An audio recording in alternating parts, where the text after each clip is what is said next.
కావలసినంత భక్తి ఉంది ప్రపంచంలో. ఏ గుడి చూసినా క్యూలు, సిస్టము, టిక్కెట్లు పెడితే కానీ దర్శనం కాదు. ఏ గుడికి వెళ్ళినా అష్టోత్తరం టికెట్ కూడా దొరకదు మనకు. అది ఎన్నాళ్ళో తపస్సు చెయ్యాలి. భక్తి అలా పెరిగింది భక్తి అనుకుంటూ. కానీ భక్తి కంటే భక్తిని పోషించేది ధర్మం. ధర్మం లేకుండా భక్తి ఉంటే గొప్పవాడవుతాడా? చిన్న మాట చెప్పి వదిలేస్తా. మహాధర్మాత్ముడు, భారతం ఎగ్జాంపుల్ దీనికి. ధర్మరాజు అరణ్యానికి వెళ్ళాడు, జూదంలో ఓడిపోయి. శ్రీకృష్ణస్వామి వారు వచ్చి పలకరించడానికి వచ్చారు. ఒక్క మాట అడిగారు, బావగారు నేనప్పుడు ద్వారకలో ఉంటే నీకు ఈ బాధ ఉండేది కాదు కదా అన్నారు. అంటే ద్వారకలో లేడు, ఎక్కడో యుద్ధానికి వెళ్ళాడు, ఏదో ఎంగేజ్మెంట్లో ఉన్నాడు, అందుకని రాలేదనుకుంటారు. కాదు కాదు, నవద్వారపురి. ద్వారక అంటే శరీరం. నీ మనస్సులో నేను నీకు స్ఫురించి ఉంటే నీకు ఈ బాధ ఉండేది కాదు.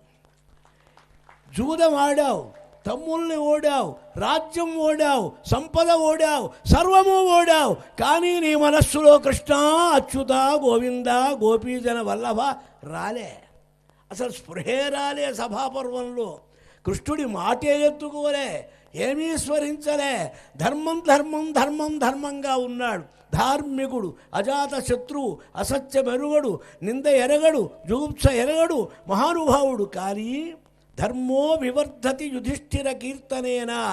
ధర్మరాజును కీర్తిస్తే చాలు మనకు ధర్మం కలుగుతుందన్నారు భారత ఫలశ్రుతిలో. అటువంటి ధర్మరాజు పరమాత్మను స్మరించకపోవటం వల్ల ఇబ్బంది వచ్చింది. ఇదే చూడండి ధర్మం. ఆయన భార్య ద్రౌపది పరమధర్మస్వరూపురాలు. ఆయనకు ఆమెకు వస్త్రాలు ఇచ్చాడు. ఎవరిచ్చారు? కృష్ణుడు ఇచ్చాడంటారు. భగవంతుడు ఎవరికి ఏమీ ఇవ్వడు. మీరు చేసుకున్నది మీరు తీసుకుంటారు. మీకు ఆయన ఏదో ఇస్తాడనేది చాలా భ్రమ. ఎవరికి ఇవ్వడు. ఆయన ఒకరికిచ్చి ఒకరికి ఇవ్వకపోతే వారిని చంపాడు, సుగ్రీవుణ్ణి రక్షించాడు. వైషమ్యం కాదక్కడ, వైషమ్య నైర్ఘృణ్యాలు వస్తాయి. కాబట్టి ఎవరిని ఏమీ చెయ్యడు, వారి ఫలాన్ని బట్టి చేస్తాడు. ఇక్కడ మహాపతివ్రత పరమధర్మస్వరూపురాలు ఆమెను రక్షించారు. ఏమి రక్షించారన్నారు? ఒక్కటే మాట. దుర్యోధనుడు ఒక్క మాట అడిగాడు సభలో, నా భర్త చేసింది అధర్మం అని అను, నిన్ను వదిలివేస్తానన్నాడు. ఆయన ఒక్కటే మాట అన్నది, మిన్ను మీద పడవచ్చు కానీ నా భర్త ధర్మాన్ని తప్పుతాడా? అనుపమ దైవయోగ హతుడయ్యు నవశ్యము ధర్మ సంపదం తనరుణ గాని ధర్మజుడు ధర్మము తప్పునే. తిక్కన గారి పద్యం. దైవయోగ హతుడు కావచ్చు. దైవం అంటే పురాతన ప్రారంధ కర్మం. ఆ కర్మ యొక్క బలం వల్ల ఒకవేళ ఇబ్బందులు గడవచ్చు, సంకటాలు పడవచ్చు, కానీ ధర్మాన్ని తప్పుతాడా? పరమధర్మాత్ముడు నా నాథుడు అని చెప్పింది. ఇది పరమధర్మం ఆమెలో. మామూలుగా ఏమనాలా? ఇవాళ్లే కాదండి, కాపరాడికి వచ్చినప్పుడు నా ప్రాణం అట్టగే తీస్తున్నాడు వీడు, జూదం ఆడుతాడు, ప్యాక్ ఆడుతాడు, కలుపుకెళ్తాడు, మనకి ఇంటికి రాడు, తాగుతాడు, ఏదో అంటాడు. వాడి మీద బండెడు చెప్పాలి భార్య. కొంచెం కాటైతే భార్య భర్తను ఎన్ని చెప్పాలో చెప్పొచ్చు. అనుపమ దైవయోగహతుడయ్యు అవశ్యము ధర్మ సంపదంతనరున గాని. తన్ను పందెంలో పెట్టి జూదంలో ఓడించిన భర్తను గురించి ఇచ్చిన సర్టిఫికెట్ ఇది. ఇది పరమధర్మం. ఈ ధర్మం ఆమె దగ్గర ఉన్నది. ఆ ధర్మం ఉంటే, అందుకనే ఆ ఘట్టంలోనే అన్నారు, వస్త్రాలు ఎలా వచ్చినాయి? కృష్ణుడు ఇవ్వలే. ధర్మ వస్త్రరూపేణ ప్రావృణోత్తాం. ధర్మమే వస్త్రరూపంగా రకరకాల డిజైన్లు, రంగులు, కలర్లు, రకరకాల వైభవాలతో ఆ చుట్టుకున్నయిట ఆమెకు ధర్మం.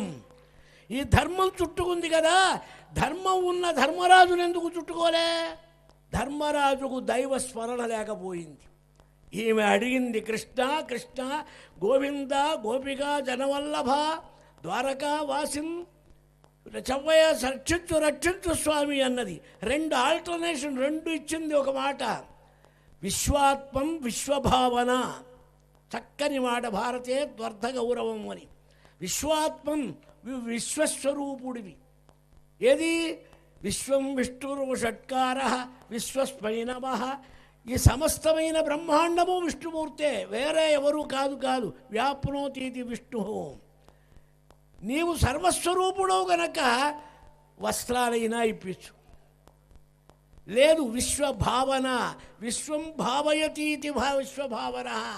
ఈ దుర్మార్గుడైన దుశ్శాసనాదులకు దుర్బుద్ధి మరలి సద్బుద్ధి అయినా కల్పించు.